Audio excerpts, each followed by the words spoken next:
Sorry. I had everything ready apart from the recording. So let me start that again. Sorry. Welcome to this first in the new series called Belonging, hosted by Imperial as one.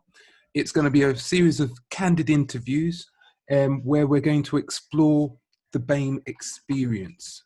What does it mean? And how does that relate to us feeling as though we belong? I like to think of it that stories or our experiences make stories, and from those experiences we gain different insight. So over the course of the next few months, what we will hope to do is to give you an insight into the lives of a number of different individuals who, on their quest for belonging, there may be good stories, there may be bad stories, but for each story, there is something which we can learn. So at this time, I'm going to introduce our first guest this week, which is Billy Yolok Nang. And Billy is a successful multilingual solicitor from London. He originated from Hong Kong, and he's also a diversity ambassador for the Law Society. In this role, Billy helps BAME students overcome the barriers they face in the legal setting or the legal sector. What we're going to do is we're going to discuss Billy's journey, but I'm going to just hand over to Billy, and I want to just thank Billy for being our first guest, and we're going to discuss what it is that Billy has done. So Billy. Thank you, Wayne. You're quite welcome. Thanks for joining us this afternoon.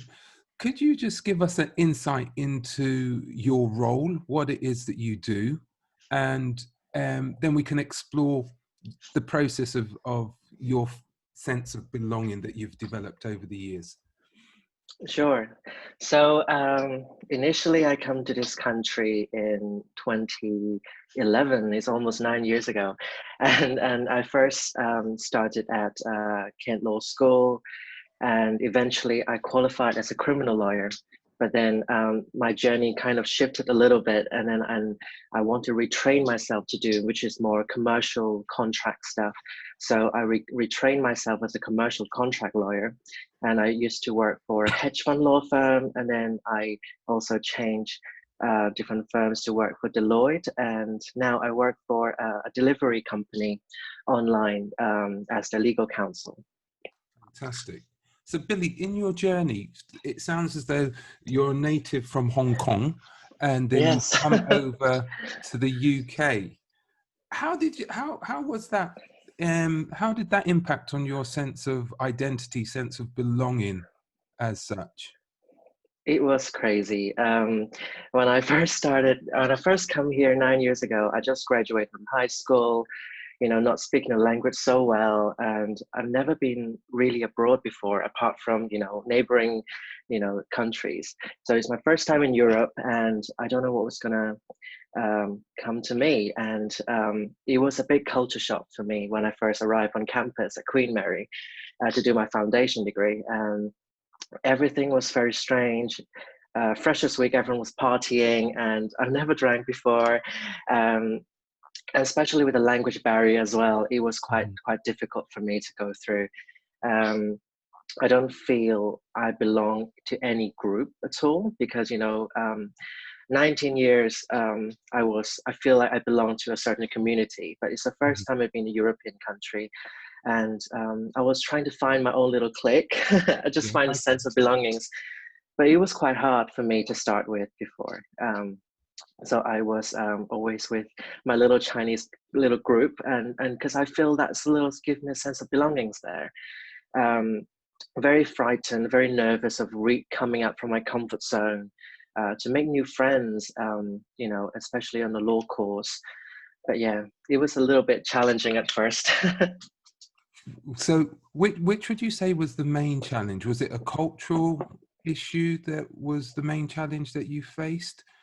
The cultural shock from the Chinese culture, from Hong Kong to the British culture? Which part do you think was the most impactful on you at that time?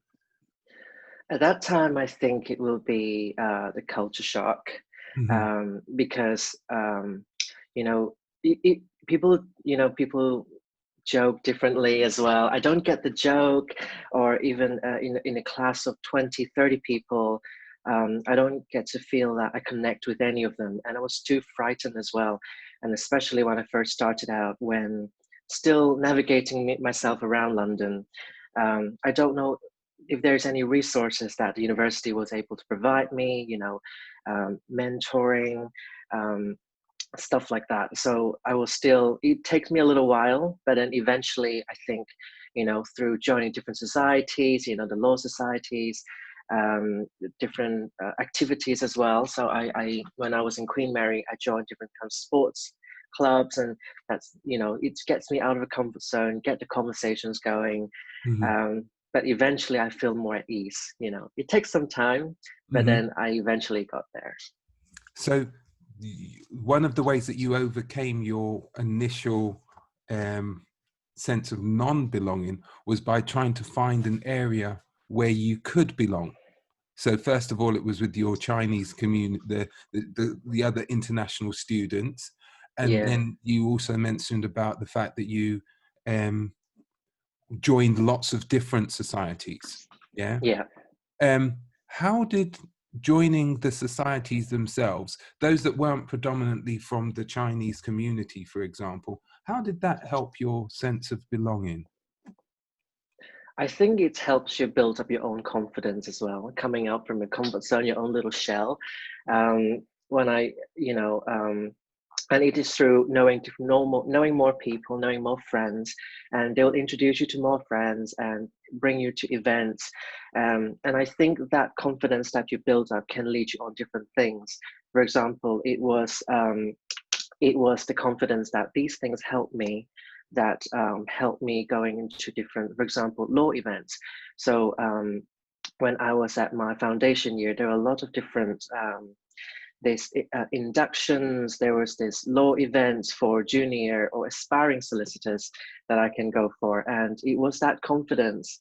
And I said, oh, you know what, there's nothing to lose. And it was because of that that helped me going through this event, and then kickstart my career into a degree. Okay, so it sounds, from what I'm gathering, you're saying that part of the not issue, but part of what you were thinking about was having to have lots of social connections. Was social connections important? Is social connections and networking important in law, for example? How Oh, important would you 100%. say that is? Okay, so can you elaborate a bit on that? I think people say it's not about what you know. It's sometimes it is also about who you know.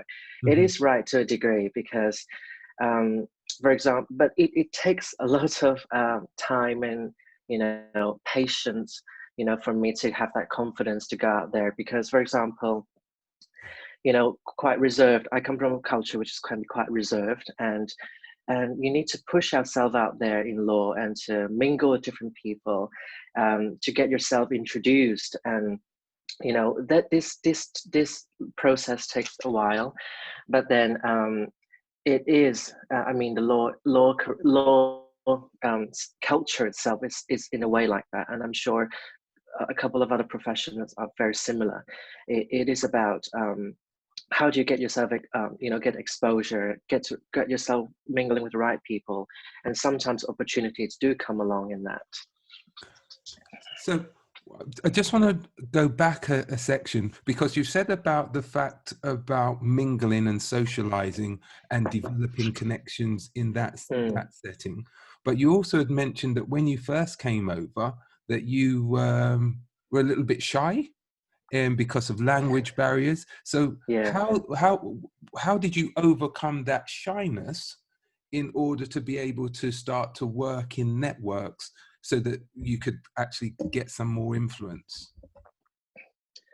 It was hard because firstly, yes, the language barrier, and also second is I do not. This is like kind of my first taste of what it is like in the European culture, because especially in the law culture as well. A lot of my peers, when I was at school, they have parents that are doctors, their parents that are already judges. And then, and I come from quite a small little city in Hong Kong, and not knowing anyone. And, you know, it takes a lot of, takes a lot from me to be able to put myself out there. But how do I overcome it? I think it's a lot of um, I think it's telling myself, what am I lacking? For example, if it is the language I'm not speaking very well, how am I able to practice and, you know, mingle myself with a lot of English people, English speaking people, and how am I able to kind of like polish my accent a little bit, polish my grammar a little bit. It started there, and then eventually the confidence element as well. Yes, even though I have a little bit of accent, how am I able to overcome that, and speaking with, you know, different barristers, different judges, and how am I able to push myself, having that confidence and say, can I actually shadow you in court? Can I actually, you know, when you have time, can I be your mini pupil, be your intern for just maybe a day or two? How can I able to, you know, something like that. But it takes a lot from within. How am I able to, it start from yourself, I think. Okay. I'm going to say something. I'm not sure if I'm speaking out of turn, but I think you're probably quite you've got an inner confidence. I think being an international student in itself, I think engenders a bit of confidence in terms of going away from home to study. Do you think Yeah. that confidence also helped you when you had to then overcome those new barriers, i.e., meeting new people, so that you could actually, you weren't as afraid as others may be? Does that make sense? I see what you mean. I see what you mean. But then also sometimes it does get compromised, because I come from a culture where you have to be respectful. Um, you know, as a junior, and, you know, in our culture, you have to respect the senior. And sometimes when a senior, the management, or, you know, people that are more older than you say something, you kind of shy away from making your own opinion. And Mm-hmm. and I think it takes me a little while to learn. You know what? You know, if you have a valid point, it's important for you to voice out, because in our Okay. culture, sometimes you reserve in a way that whatever they say, you need to listen because they're more experienced. Mm-hmm. So yeah, but again, it's all about, you know, having, you know, reflecting on yourself. What am I lacking, and what do you want to achieve out of this? For example, if I want to get this internship, how are you able to um, re, train your soft skills, and yeah, work your way up there. Mm-hmm. So, what soft skills do you think you've had to develop over time to really start making your way up? If you, which would be the number one soft skill that you said that you've had to develop over this time? Would you say? Soft skills, there are quite a few. I would say to be resilient. I Mm-hmm. think, I think, I mean, there's so many things, but I think resilient is one of those, because 9 years I've been in this country, and it takes a lot of patience as well for me to get to, you know, getting yourself internship. And sometimes along the journey, you will always get beaten up, and, you know, by comparing yourself to other people. Right. Um, I remember when I was in law library studying, and there was this girl, these two girls next to me, and say, "Oh, I've done my ninth mini pupillage, and I'm going to do this with a Crown Court judge now tomorrow." And then at that time, I have none. I have no internship lining up. Mm-hmm. I was only like doing my readings, and I'm still struggling with it. Um, and you can't help to compare yourself, and you feel Mm-hmm. like, oh, is there anything I've done not enough? Is there anything that I could have done differently? Mm-hmm. um, um, but hey, I mean, and then I keep thinking outside the box. How am I able to use my experience to set myself apart? And for example, I come from a different culture. I just speak different languages. Maybe there are law firms out there that actually looking for someone who speaks Chinese. Maybe they are have a Chinese big Chinese clientele that need to be looked after, and just thinking outside the box.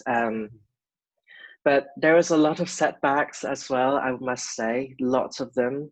And sometimes it does take a toll on your mental health, and, with the family expectation, back home, you want to do well. But sometimes you just have to keep going, bite the bullet, and think strategically as well.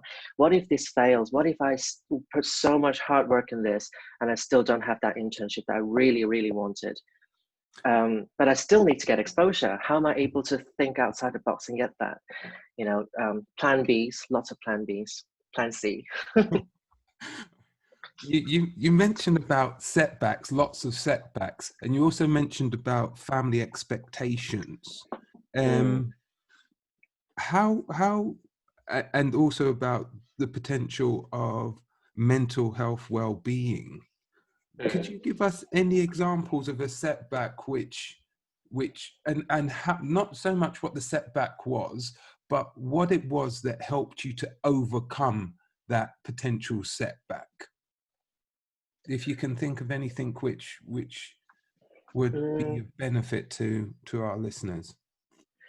I think setbacks, yes. I think maybe quite a few of you will be able to relate is you're failing, you feel like you're failing yourself, you're failing your family, you're not meeting their expectation, and you're not meeting the society standard, or a lot of different things. And sometimes it did take a toll on my mental health, and I feel giving up. I feel like I should go home, and I shouldn't do law in the first place, because everyone seems cutthroat, everyone seems a bit on edge, everyone seems very competitive. Everyone's trying to like say something to beat each other up a little bit sometimes. But then it's all about surrounding yourself with the right people, the people with the same mindset that moved you up, that motivate you. And I think I should mention is when I was first come to this country, it took me a little while to come to terms with my own sexuality as well. And that is something that a little along the line that it makes me a little hesitant about myself, not too proud of who I am. And it was through, I think, the right counseling, because I was seeing a therapist along the way, and do a lot of mindfulness practice, and different things fits differently with different people. But I was thinking outside the box and see how am I able to keep pushing myself there, whilst also looking after myself and being true to who I am. I think that you mentioned some really good points there, I felt, where you said about surrounding yourself with people with a similar mindset. So your support network was key to helping you to overcome those pressures or the potential setback. Yeah. Yep. And then also, I thought the ideas which you mentioned about having the mindfulness practice and to seek advice, or to seek seek advice and from other people who could potentially help you overcome that barrier. Potentially overcome that barrier so that you weren't consumed by it. Have I got that right? Yeah. So one of the example is, I think, was joining a music theater. So when I was in Kent, I was exposing myself to experience different things, and one of them is the Music Theatre Society, because I felt like, yes, it does train my confidence, performing, singing and dancing in front of quite a few people, but also, public speaking as well. I need that confidence, that showmanship experience to be in court, for example. So that's what I was thinking at that time, because I know, speaking with judges and being challenged by different barristers, and when you have a public audience and like a jury service, when I was, that was what I do as a criminal lawyer, and when I look back, it was the musical theatre experience that helped me through that. you know, sometimes it does mess up, you know, on stage. It does mess up with some lyrics or some words, but how am I able to come back from it, and you know, the show must go on and the trial must go on, you know, when Mhm. you come to the real world practice, that sort of thing. I really like that analogy. As no, I really do, because I think sometimes we think we have to be all consumed with what it is that we're doing in the here and now. And it sounds to Mm. me like what you were doing there was actually not only developing your confidence, but you were also having an outlet where you could feel that you had a place where you could um, demonstrate your potential. Am I right in saying that? Yes, yes, definitely. Yeah. Yeah, when yeah, it's the outlet of, you know, all the law school pressure, all the law books you feel like you haven't read, and all that frustration. You just sing it out there. Yes. But I might have to but ask you for a song in a minute, Billy.